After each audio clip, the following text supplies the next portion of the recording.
¿Qué tal? Buenas noches, amigos televidentes, internautas, hermanos migrantes, ¿cómo están ustedes? Bienvenidos a Un Café con JJ en Ecuador TV. Hoy, jueves 25 de septiembre, tendremos como invitado al economista Otto Sonnenholzner. El economista Sonnenholzner fue vicepresidente de la República, también fue candidato a la presidencia, empresario y, hace corto tiempo, radiodifusor. Le damos la bienvenida. Otto, ¿qué tal? Bien, Jimmy, gracias por la invitación. Encantado de estar en Ecuador TV. ¿Cómo anda la vida fuera de toda la parafernalia de la vicepresidencia? Con bastante trabajo igual, gracias a Dios, Jimmy, dedicado a mis cosas. Eso es lo bueno. ¿En qué se diferencia este paro que estamos viviendo hoy, que ciertamente ha bajado de nivel, pero tampoco uno se puede sentar y relajarse, al paro que ustedes tuvieron que enfrentar en el gobierno de Lenín Moreno? Algunas cosas, diría yo.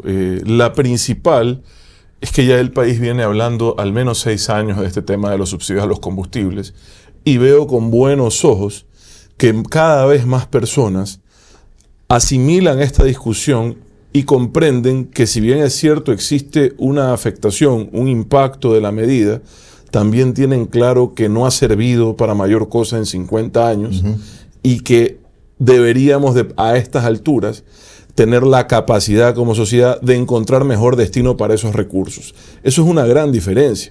¿Y por qué te digo esto, Jimmy? Porque si tú sumas el dinero que el Ecuador ha gastado en subsidiar combustibles fósiles los últimos 50 años, llegas a más de 70.000 millones de dólares. Claramente, sí. Y lo equiparas con la deuda pública.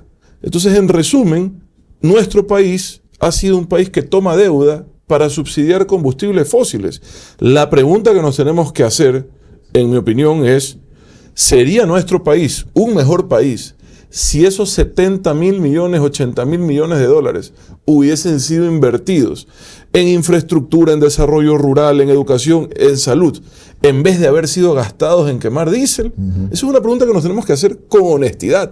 Y la dirigencia social que hoy llama a estas manifestaciones, ¿ya?, si tuviesen en su corazón, en su causa realmente el interés de mejorar la calidad de vida de los más desfavorecidos, no estarían discutiendo si se sostiene una medida que ha favorecido históricamente más a los que tienen que a los que necesitan, Claro que sino estarían discutiendo con el gobierno respecto a las compensaciones.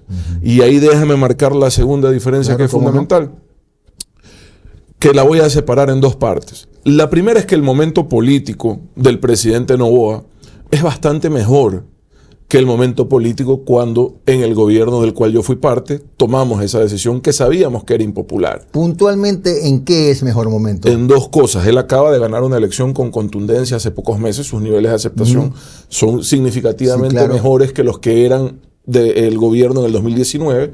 Y el otro tema que te digo que es importante es que, si bien es cierto, nosotros también buscamos implementar compensaciones que incluyan incremento del bono de desarrollo humano en $15 y sus beneficiarios, incremento del salario básico, compensaciones al sector rural, al sector productivo, una infinidad al transporte público, una infinidad de compensaciones que tratamos de presentar. Te diría que en esta ocasión el gobierno lo ha comunicado con mayor eficiencia y me da la impresión que ha llegado más rápido con las compensaciones, Claro. porque yo lo veo al presidente en los lugares donde se supone que hay conflicto, lo veo con las manos Llenas. llegando Así con es. algo que ofrecer. Pero yo también fui a las comunidades donde había conflicto, iba a dialogar. Claro. Es más difícil, él va ya con la solución. Claro. Entonces, la discusión, Jimmy, si de verdad a esta dirigencia le preocupara el bienestar de los ciudadanos más vulnerables, debería de estar en el destino de esos recursos. Porque al final del día, ¿qué están reclamando, Jimmy? Están reclamando que nada cambie. ¿Sí? Están incendiando el país una vez más para que nada cambie. Es decir, dice, estamos mal, nos va pésimo, no hay salud, no hay educación, no hay atención en la seguridad social, no hay nada, ¿verdad?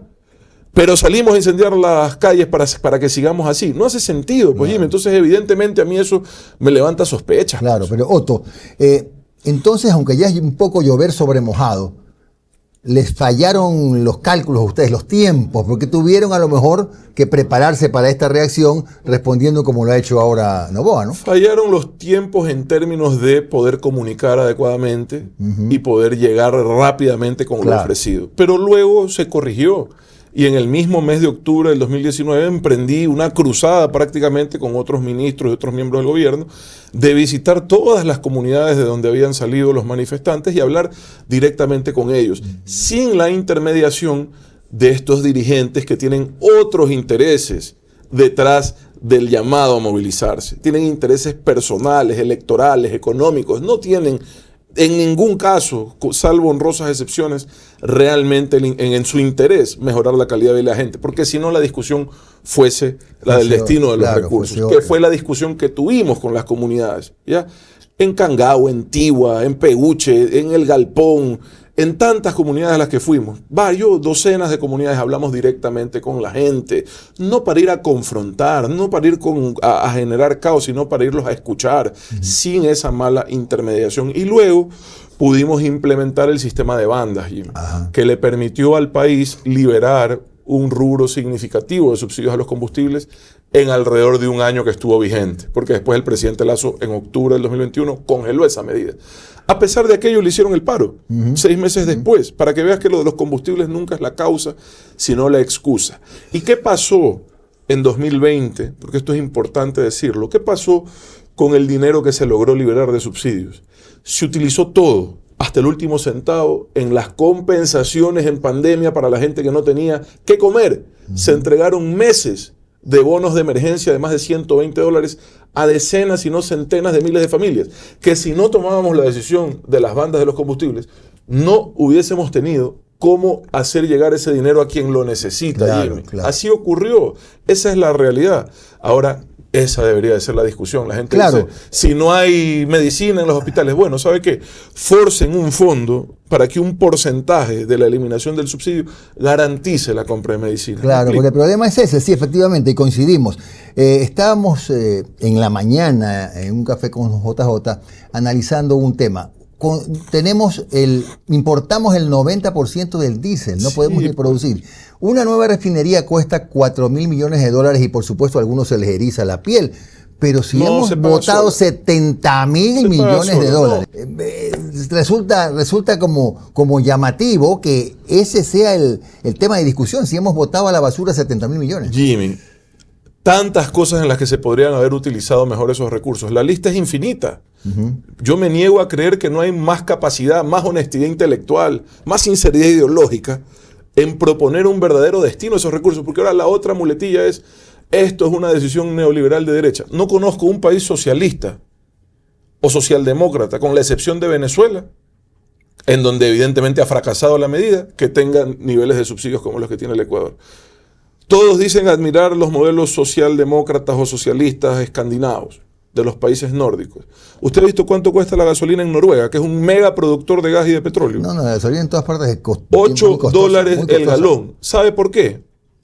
Porque lo consideran un mecanismo idóneo para recaudar de quien más tiene, que es quien más consume combustibles, y para controlar los problemas ambientales que genera la quema de combustibles fósiles. Entonces, esto no tiene ni lógica social, ni lógica ambiental, ni lógica económica. Y cuando una medida no cumple ninguno de esos tres elementos, sencillamente no es sostenible, y mantenerla o haberla mantenido 50 años, Dios sabrá por qué intereses ocultos de quienes sí se benefician de esto, es un pecado y es impresentable. Ahora, ¿usted cree que todas las medidas de hecho a lo largo de los años, algunas han terminado en eso, tienen como una suerte de propósito la destitución del presidente de la República? Lo que pasa es que ya se mezclan las cosas cuando esto arranca. Entonces empiezan a sumar los enemigos políticos, empieza la desestabilización. Ojo, no todas las personas que se manifiestan tienen mala fe, malas intenciones. Claro. Yo entiendo que hay un impacto, es que nadie niega que hay un impacto en la medida. Mi punto es que con la medida ese impacto puede ser compensado con creces y la discusión debería de estar en las compensaciones, ¿ya? Y efectivamente estos eventos terminan en intentos de desestabilización y golpe de Estado en el que participan fuerzas políticas, lo que financian también organizaciones delictivas que se han beneficiado históricamente del subsidio. Claro que sí. Y otro problema, Jimmy, es que la gente, como esto ha existido 50 años, tiende a creer que subsidiar diésel es un derecho. No es un derecho. Por favor, en ninguna parte, porque sería un absurdo que sea un derecho. Un derecho es que ese dinero se deje de malutilizar y vaya a garantizar la educación, la salud, la vialidad, que sí son derechos que tenemos como ciudadanos, la seguridad, ¿verdad? Claro. Y la discusión, porque muchos dicen, es que eso entra ahí y se pierde en el hoyo negro de la caja común, de la caja única del Estado. Claro, puede ocurrir. Pero entonces discutamos la creación de fondos de uso específico de esos recursos. Claro. ¿Ya? Mira, Otto, si no hubiéramos votado esa plata, 60.000, 70.000, hasta 90.000, he escuchado. Es que ya depende de cómo Es quieras posible. hacer el cálculo. Claro. Le puedes poner los intereses, el costo Claro que financiero, sí, la claro evaluación que sí, integral. claro que Puedes sí. llegar a 90.000 fácil. El único hidrocarburo subsidiado que se mantiene todavía, aparte de un pequeño tramo del diésel, El gas. es el gas. Ujú. El problema es que de uso ahí doméstico. sí no se puede levantar el subsidio porque costaría pues una barbaridad. Pero, ¿cuál es el problema? El problema, regresamos a lo mismo. Si hubiéramos destinado un poco de dinero de esos 60.000 millones y hubiera habido voluntad política, ya estaría el campo de amistad produciendo y seguramente con eso podríamos tener un gas barato. Mira, Jimmy, el gas debería de costar, el costo real comercial en Colombia y Perú es de casi 10 veces lo que se vende aquí. Así es. Y eliminar ese subsidio tendría un impacto muy duro en los hogares que consumen ese gas para uso doméstico. Claro. Pero se debe de subsidiar solo el gas de uso doméstico, Así en mi es. opinión. Ya. Todo lo demás está de más. Y te diría que se debe, inclusive en algunos casos, considerar a nivel de cupones, entregar uno gratuito al mes, para que a nadie le falte para cocinar. No sé si me explico. Se Ojo, explica. la iniciativa de las cocinas de inducción no era una mala iniciativa tampoco. Pero, Mal implementada en un país en donde, sobre todo en las zonas populares, no hay infraestructura eléctrica para ese tipo de demanda. ¿Ya? Esa es la realidad. fue una mala inversión en ese momento. Porque si tú llegas a una casa sencilla, humilde, de cualquier comunidad de nuestro país, con las justas tiene un medidor. Peor va a tener una instalación trifásica o los cables adecuados o las condiciones para poder recibir una demanda de energía de ese tipo. Claro. Pero prefiero 1000 veces equivocaciones tratando de cambiar algo que está mal Claro. a insistir en lo que no va a servir. Así es, ¿Ya? Otto. Bueno, vamos a hacer una pausa. Regresamos después con el ex vicepresidente Otto Sonnenholzner para analizar qué puede pasar con la Asamblea Constituyente, qué deberíamos cambiar si cabe, ¿no? Hay 15 minutos para conversar del tema. Volvemos con Otto Sonnenholzner.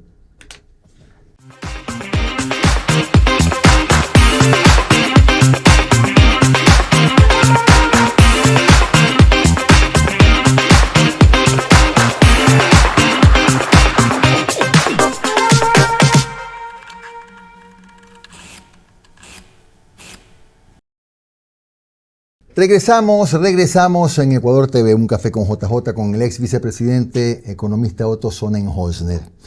Hablemos ahora de la constituyente. Ya hay luz verde, hay bandera verde. Esto ya será cuestión de X cantidad de meses, procesos para que nos consulten el 16 de noviembre 3 temas. Uno de ellos, si queremos o no constituyente.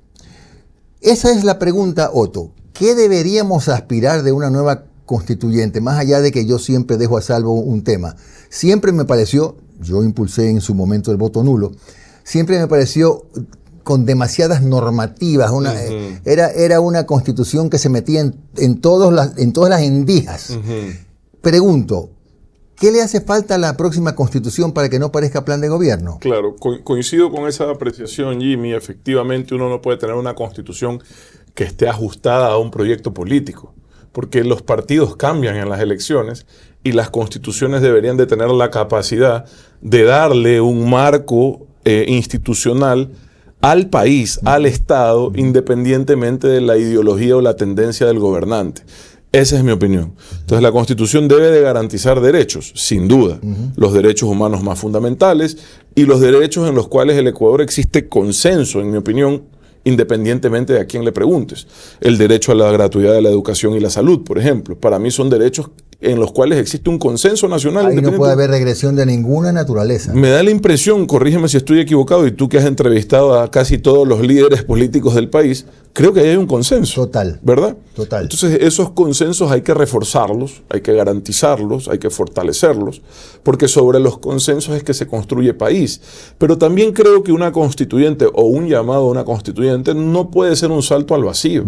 Y me parece que el proponente, que en este caso es el presidente de la República, tiene que pronto dar con claridad una exposición, una presentación respecto a cuáles son los cambios estructurales que él desea hacer en el modelo económico, en el modelo institucional, porque me parece que hasta ahora solo hemos recibido información superficial al respecto. Claro. Ahora bien, hay cosas en las que también comienza a haber una suerte de, no de consenso, pero sí de acuerdos, ¿no? Hay mucha gente que considera que el Consejo de Participación de no sé cuánto ha sido más un nudo que un facilitador de las cosas, ¿no? Todavía ni siquiera tenemos autoridad, algunas de las autoridades nuevas, ¿no? No sé si eso sea algo que, por ejemplo, considerarías en la nueva Constitución. Lo que pasa es que ese Consejo de Participación Ciudadana y Control Social lo que ha sido es un fraude institucional, una estafa social, Jimmy.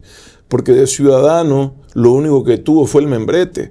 Al final del día, en audios recientes de una causa que está judicializada, tú te das cuenta que lo único que hizo ese espacio fue servir al poder de turno. Fue partidista finalmente. Entonces no se puede, una intención sana de democratizarlo llevando a las urnas la elección de esas autoridades, y terminó en las ligas azules y en Dios sabe qué, y entonces terminó siendo un espacio político. Entonces ahora muchos dicen, ok, ¿dónde escogemos las autoridades en el país? Y yo creo que esa es la pregunta equivocada. Al final del día no importa quién escoge las autoridades, importa cómo se escogen las autoridades. Y ahí deberíamos de enfocarnos, en el procedimiento, en el mecanismo que vamos a utilizar para escoger autoridades, que esté blindado de la injerencia y los intereses de malos líderes políticos que quieren meter la mano donde no deben. Y eso hay que cortarlo con mecanismos de elección que no solo en el discurso, sino realmente en los hechos, garanticen la meritocracia, Jimmy. A eso iba justamente Otto. Tú dices, lo vamos a llevar a la asamblea de nuevo, pero si de ahí lo sacamos porque era un relajo. Pues. Entonces, el problema que veo es que mañana o pasado, si no se hace algún ajuste a la forma de elegir a los asambleístas, porque por lo que veo hasta ahora puede haber un cambio, tienes más o menos, como yo digo, que estar vivo y respirar un poquito. No hay ninguna otra condición. 18 años, se acabó. Pero eso entiendo que además está regulado a nivel constitucional.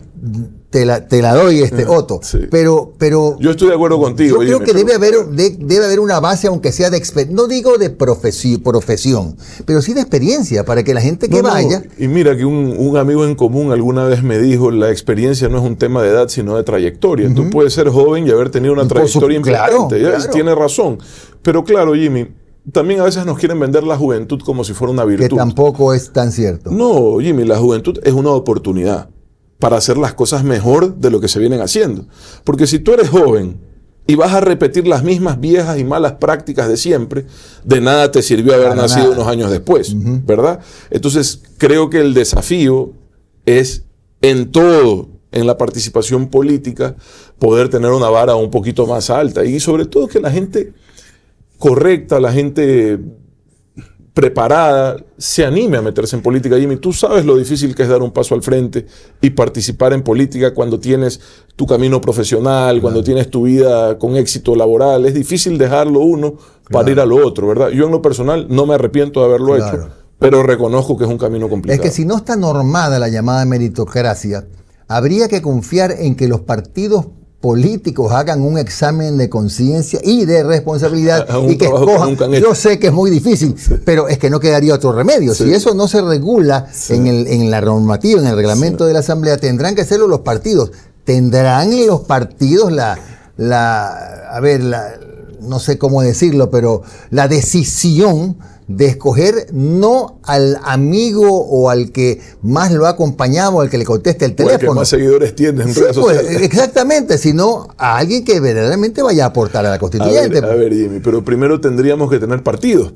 Claro, también. Porque la verdad es que hay que empezar por el principio, ¿no? Y el principio es que en el Ecuador los partidos son, en su mayoría, instituciones que básicamente se encienden como focos de Navidad cada vez que hay una elección y se apagan luego, y atrás de eso hay muy poca discusión sobre los problemas del país, sobre las soluciones a esos problemas. Para eso están los partidos. Así no estén en el poder. Sobre todo cuando no están en el poder, tienen que ser esos críticos constructivos que opinan de forma consciente, con honestidad ideológica, sobre los problemas del país y dan soluciones. El tema es que tenemos partidos que lamentablemente son solo electorales. Vehículos y que electorales. se activan en efecto en los días previos, ¿no? Pero ahora el otro asunto que hay que analizar bien es, ¿no será que también es responsabilidad no de este gobierno, de los gobiernos, del Estado en general, el hecho de no haberse preocupado porque los partidos formen a la gente? Lo que pasa es que usted sabe, Jimmy, que ha existido los fondos de partidos para formación específicamente, y hemos tenido casos, desgraciadamente, en los que ciertos malos líderes han destinado esos recursos para lo que no son. Es verdad. ¿Ya? Hasta cirugías plásticas me parece que en algún momento se han pagado con esos recursos. Entonces, me apena que el comportamiento equivocado de unos pocos termine minando una política pública que es necesaria. Porque ante la opinión pública se termina diciendo, ese dinero mal utilizado no lo tenemos que seguir dando a los partidos políticos. Y yo creo que alguien tiene que, porque tú sabes que los partidos no producen económicamente nada, sobre todo pues si los manejas con honestidad, alguien tiene que financiar la capacitación, la formación, la preparación de los futuros líderes del país, y debería de ser en los partidos. ¿Usted tocaría los derechos de la naturaleza en una nueva constitución? Mira, no los tocaría, pero Jimmy, están solo en papel.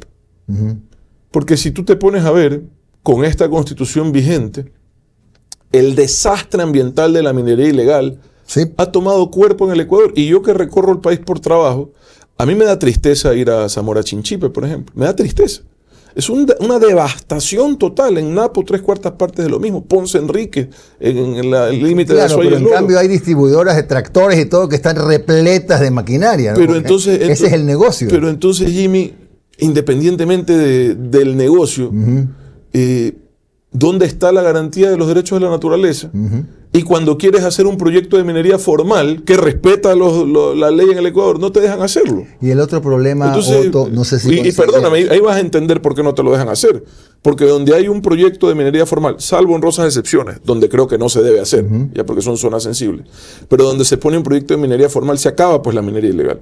Y son los mismos mineros ilegales que financian las acciones en contra de esas empresas y las expulsan de los territorios. Y también al revés, Otto, porque por ejemplo hubo aquí el proyecto Río Blanco, que debes recordarlo en Molleturo, si no me equivoco, pero, que había inversión, etcétera. No voy a entrar en detalles, pero no se hizo finalmente. Pero hoy eso es zona de minería ilegal. Totalmente, pues Jimmy, yo ya lo he visto. Yo no sabía mucho de minería, me metí en este tema cuando vimos el primer foco grande de minería ilegal en la Merced de Buenos Aires, en Imbabura. Hoy eso es un desastre, de ahí sacamos en su momento más de 5.000 mineros ilegales. ¿Qué ocurre ahí? Vino una empresa, se llamaba Hanrin, australiana. Hace toda la inversión, que es importante y dura años, en la prospección y la investigación. Y una vez que dice, encontramos la beta, como dicen, ya vamos a trabajar ahí, de repente protesta ambiental. Los expulsaron con violencia, ¿ya? Supuestamente en defensa de la naturaleza, y 3 doritos después, como dice el meme, ahí estaba el foco más grande de minería ilegal en el Ecuador. ¿Volviste a ver protesta ambiental ahí? No. Nunca. Lo de Molleturo es interesante. Yo respeto y entiendo como el que más la posición de los azuayos en el tema de la minería. La respeto y la entiendo como el que más. Entiendo la discusión sobre este nuevo proyecto allá Loma Larga. Sí. Porque dicen que puede afectar las fuentes de agua. Yo tendría que ver los informes para poderlo avalar. Pero comparto la idea de que hay zonas donde no se debe hacer minería. Bueno, explícame tú cómo Molleturo, que era un proyecto de minería bajo tierra, con túnel, como Río Blanco, cómo contamina el agua de Cuenca si está a 1.500 metros más abajo? Imposible. Claro. Pero además la minería formal tiene prohibido el uso de mercurio y cianuro, a diferencia de la minería informal que hoy, como tú bien resaltas, se lleva a cabo ahí. Así es. Otto, se nos acaba el tiempo y la pregunta más antipática, ¿regresas a la actividad política, analizas la candidatura a la constituyente? No, y en este momento no está en mis planes, estoy dedicado a tu trabajo. Desgraciadamente, porque a mí me gusta el servicio público y para mí fue un honor poder servir a mi país, sobre todo en momentos tan difíciles, pero no puedo nuevamente dejar lo que estoy haciendo así nomás. Veremos en el futuro, quizás con unas canitas más, así es que me vuelvo a animar. Gracias al economista Otto Sonnenholzner, ex vicepresidente de la República, que ha estado hoy aquí en un café con JJ para Ecuador TV. Nos vemos mañana con nuestro invitado, que es el consultor en comunicación Carlos Ferrín. Hasta entonces.